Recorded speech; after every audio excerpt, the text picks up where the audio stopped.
लोकशाहीचा बुलंद आवाज, रिपब्लिकन वार्ता, महाराष्ट्र।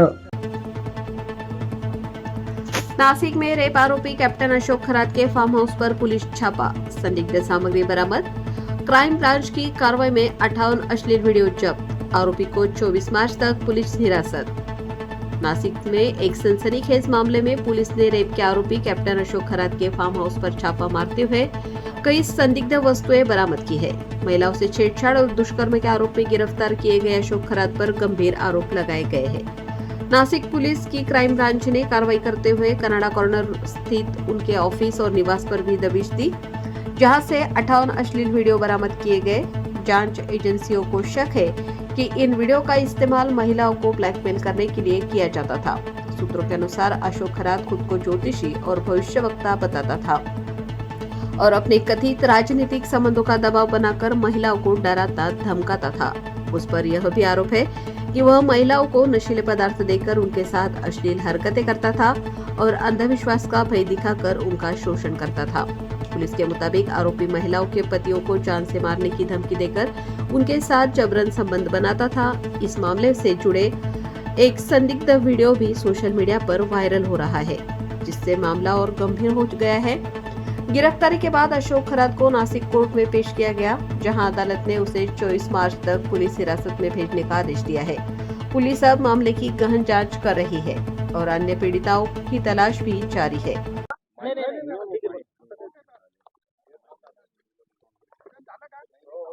खाली करा, माईक खाली करा. सर, कॅप्टन खरात यांना अटक केलेली आहे. काय नेमकी तक्रार होती आणि काय आपण कारवाई केली? पोलीस स्टेशन सरकारवाडा येथे CR नंबर 74/2024 असा गुन्हा दाखल झालेला आहे फिर्यादीच्या तक्रारीवरून. भारतीय न्याय संहिता कलम 64, 74, 351 आणि जादूटोणा प्रतिबंधक कायदा कलम 3, कोर्ट कलम 1, 2 प्रमाणे हा गुन्हा दाखल करण्यात आलेला आहे. तपास चालू आहे. क्राईम ब्रांच युनिट 1 आणि गुंडा पथक तपास करीत आहे. काय तक्रार होती सर? फिर्यादीच्या तक्रारीवरून FIR दाखल करण्यात आलेली आहे. काय तक्रार होती? काय घडलं? आपण काय गुन्हा दाखल केला? ती महिलेच्या तक्रारीवरून गुन्हा दाखल करण्यात आलेला आहे. महिलेचं नेमकं काय फिर्यादीमध्ये म्हणणं काय होतं? काय तक्रार काय होती तेवढंच फक्त? शारीरिक शोषणाबद्दलची तक्रार. सर, कुठले कलम? भारतीय न्याय संहिता कलम 74, 64 आणि जादूटोणा प्रतिबंधक कायदा कलम 3, 2, 1 प्रमाणे गुन्हा दाखल केला. सर, जो आरोपी आहे तो आरोपी नेमका कोण आहे? तो काय करतो? त्याची पार्श्वभूमी काय आहे? ती महिला त्याच्याकडे का जात होती? सध्या तपास चालू आहे. फिर्यादीचं नाव उघड होऊ नये म्हणून जास्त डिटेल देता येणार नाही.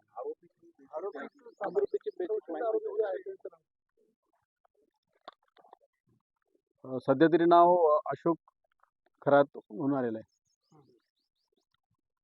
किती महिलांच्या तक्रारी आहेत? सध्या एकच तक्रार. काय नाही, अजून काहीच निष्पन्न. जस्ट गुन्हा दाखल झालेला आहे. अजून तपास चालू केलेला आहे. ते ज्योतिषी होते, भविष्य सांगतात, अंकशास्त्राचा अभ्यास आहे, अशी माहिती मिळते आहे. महिलांचं शोषण करत होते अशी चर्चा आहे. नेमकं आपल्याकडे काय तक्रार आलेली होती आणि आपण काय पुढे तपास करतो? महिलेने जी तक्रार दिली त्याच्याप्रमाणे गुन्हा दाखल करण्यात आलेला आहे आणि अजून त्याच्या प्रोफेशनबद्दल अजून तपासात काही निष्पन्न झालेलं नाही. आज नेमका पहिलाच दिवस आहे, तपास सुरू आहे. तर काही व्हिडिओ देखील आहेत, मोठ्या प्रमाणात व्हिडिओ आपण जप्त केलेले आहेत, CCTV म्हणा किंवा इतर, त्याबद्दल काय माहिती? नाही, सध्या तपास सुरू आहे. अजून भौतिक कोणताही पुरावा आपण जप्त केलेला नाही. आरोपी एकच आहे की आणखी आरोपी? सध्या तरी आरोपी एकच आहे. महिलेने तुमच्याकडे जी फिर्याद सांगितली, त्या फिर्याद सांगत असताना तुम्ही काय अलिगेशन केलेले आहे? महिलेने जी फिर्याद दिलेली आहे ती मी आपल्याला आत्ताच सांगितलं की तिने शारीरिक शोषणाबद्दल तक्रार दिलेली आहे आणि तिच्या प्रायव्हसीच्या कायद्याप्रमाणे जास्त ओपनली बोलता येणार नाही. हो, ते तिथे अट्रॅक्ट होतं ना, म्हणून लावलेलं आहे. तर फिर्याद ही कधी दाखल झाली? 2022 हा, काल दाखल झाली ना रात्री. नाही, हे प्रकरण कधी होतं? प्रकरण कधी 2022 होतं? कधीपर्यंत 24 पर्यंत आहे असं फिर्यादीत सध्या तरी दिलेलं आहे. आणि जे अत्याचार झाल्याचं फिर्यादीचं म्हणणं आहे ते नेमकं कुठे, म्हणजे एकाच ठिकाणी झाले का वेगवेगळ्या ठिकाणी? नेमकं काय झालं? प्राथमिकता तरी एकाच ठिकाणी झालं तर दिसते, तपास अजून सुरू आहे. सर आरोपीला अटक करताना जेव्हा पोलीस गेले तेव्हा त्यांनी काही गोंधळ वगैरे घातला नाही, काही राजकीय लोकांचे नाव अजून काही निष्पन्न झालं नाही.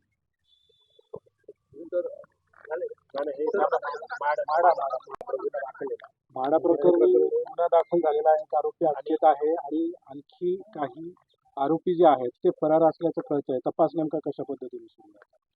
कालच तपास क्राईम ब्रांच युनिट 1 कडे आलेला आहे. एक आरोपी अटकेत असून पोलीस कस्टडीमध्ये आहे. अजून सखोल तपास सुरू आहे.